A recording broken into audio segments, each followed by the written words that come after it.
Ce este o carantină? O carantină este un loc în care oamenii gripați, foarte bolnavi sau oamenii cu coronavirus o să stea într-o carantină. De obicei, oamenii cu o boală gravă și contagioasă. Carantina este o casă destul de mare cu paturi, mâncare, băi, ca într-o casă adevărată. Carantina vine de la 40 jours, din franceză. În română se traduce în 40 de zile. Așa că trebuia să stăm 40 de zile. Dar acum depinde de cât de gravă este situația.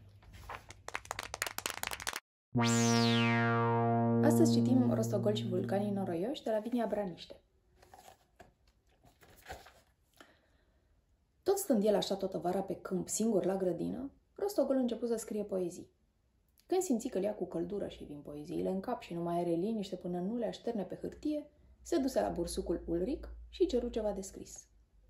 Bursucul, care rămăsese cu un singur elev la ora de franceză, și anume Staniol, dar cu care nu trecuse mai departe de numeralul 83, se bucură nespus și se grăbi să-i ofere lui Rostogol hârtie, cerneală și o pană de gâscă. Din fericire, la ferma unde locuiau purceii se aflau și niște gâște gălăgioase cu apucături de mahala, care se băteau de le mergeau fulgii, iar bursucul aștepta răbdător să treacă gâlceava și să vină în urma lor să le adune penele. Spera să ofere aceste pene elevilor lui silitori, dar așteptând mult și bine elevi silitori, adunase o sacoșă de instrumente de scris. Ulric îi dădu lui Rostogol cele necesare cu o condiție, ca purcelul să-i arate periodic ce scrie și să-i permită bursucului să-l îndrume într-o șlefuirea talentului. Rostogol scria destul de bine pentru vârsta lui. Îi prezenta lui Ulric niște foi pline cu porci de cerneală, cu scrisul obărțat și strâmb, și se mângea el însuși pe copituțe și pe față când scria, fiindcă stătea cu orele cu mâna la falcă să se gândească. Într-o zi apăru o oportunitate. Bursucul văzu în revista profesorilor de pretutindeni un anunț despre un concurs de poezie pentru copii, al cărui premiu urma să fie o tabără de poezie. La început Rostogol se fâstăci. Îi era rușine să mai arate poeziile și altora, dar bursucul a insistat și, văzând că purcelul se încăpățânează, a scos asul din mânecă. Tabăra urma să aibă loc la Vulcanii noroioși! Când auzi de vulcanii noroioși, lui Rostogol îi sfârâi codița ca o elice și picioarele i-o luară la goană spre căsuța lui de la grădină, de unde se întoarse încărcat cu hârtii mâzgălite pe care îi le puse în brațe bursucului. Ulric stătu treaz toată noaptea să citească, să corecteze, să taie și să pună cap la cap și la revărsarea zorilor avea cele două poezii necesare pentru concurs. Cele două poezii fuseseră obținute din alte 10 și sunau cam așa. Un purcel născut... Încă o dată. Un purcel crescut în soare, fără pălărie mare, despre pepeni și harbuzi, barabule, cucuruzi, despre viața la grădină în căldură și lumină, semne multe de întrebare n-are. N-are. Și ce-i grădina? Ce-i purcelul? Când se rupe scăunelul și n-ai cuie să-l repari și nici scânduri foarte mari cât să faci altă băncuță, stai pe burtă pe pământ și mai sufli când și când, necăjit în muzicuță. Ulric îl puse pe Rostogol să le transcrie pe curat și apoi să le semneze. Semnătura lui Rostogol era litera R mare de mână, plină de condiție de purcel pe la toate capetele.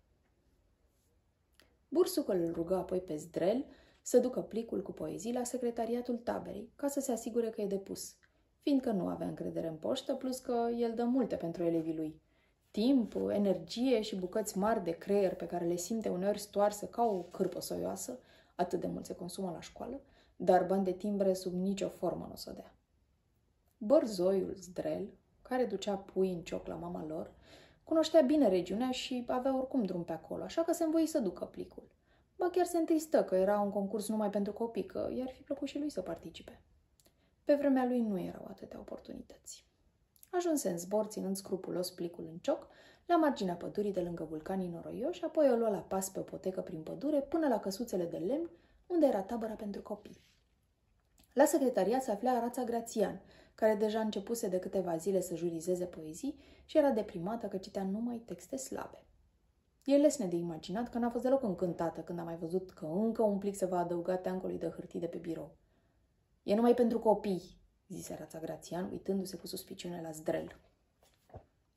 Da, răspunse Bărzoiu, autorul e un copil. Ia să completați aici o declarație pe propria răspundere, că autorul este într-adevăr cel de care ziceți. Zdrel înghiți în sec, iar înghițitura a scos un sunet foarte ciudat cât i-a străbătut gâtul lung. Desigur că nu îl suspecta pe micul Rostogol că ar fi copiat poeziile, dar nici n-ar fi putut să declare pe propria lui răspundere că cineva n-a comis-o fără de lege. Așa că luă înapoi plicul roz, luă și declarația și se întoarse la fermă. Când a ajuns bărzoiul la fermă, vulpoiul Socot tocmai dădea cu lapa prin niște fulgi de gâscă, iar lui Zdrel îi stătu inima în loc. Știa că Socot e pașnic și că nu atacă persoane cu pene, dar parcă poți să mai știi? În cine să mai ai încredere în lumea asta dementă? Ce-ai făcut?" întrebă Zdrel de la o distanță sigură. A, nu," rânji Socot jenat. Am auzit că penele de scris au căutare la târg." Fiindcă Socot, disperat să-și câștige cumva hrana, ajunsese să se gândească și la această variantă, cum ar fi să-și pună o tarabă pliantă la târg sau poate chiar un cearceaf direct pe jos și să vândă vechiturile pădate de alții. Ba bine că nu," spuse Ulric, care apăru atunci de după un corcoduș. Cine crezi că mai scrie în ziua de azi?" spuse el melancolic. Căci bursucul, trebuie să vă reamintim, fusese izgonit acasă de nevastă sa care îi spusese că între ei nu mai există mister și că ăsta e sfârșitul, drept care trecea acum printr-o serie de stări, de la tristețe și melancolie la isterie și plâns. Domn profesor, sări Zdrel, trebuie să declarați pe propria răspundere, zise el scoțând hârtia. Trebuie să declarați că poeziile sunt scrise chiar de Rostogol. Bursucul căzu pe gânduri. Rândurile aceia chiar fusese răscrise de Rostogol, dar nu în acea combinație. Tăieturile profesorului fuseseră o contribuție majoră la versiunea finală a poeziilor. Dar după cât se bucurase micuțul că ar putea să meargă la vulcanii noroioși, eu n-am scris, eu doar am tăiat, spuse el ca un somnambul. Poftim? El a scris, desigur, zise Ulric. Unde să semnez? Și semnă hârtie, iar Zdrel îi zise. Rezultatul se afișează lunea viitoare.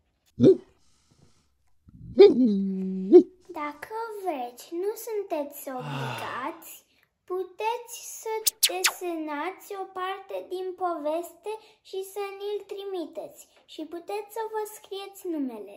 De-abia aștept să le văd. Bye, bye! Bye, bye!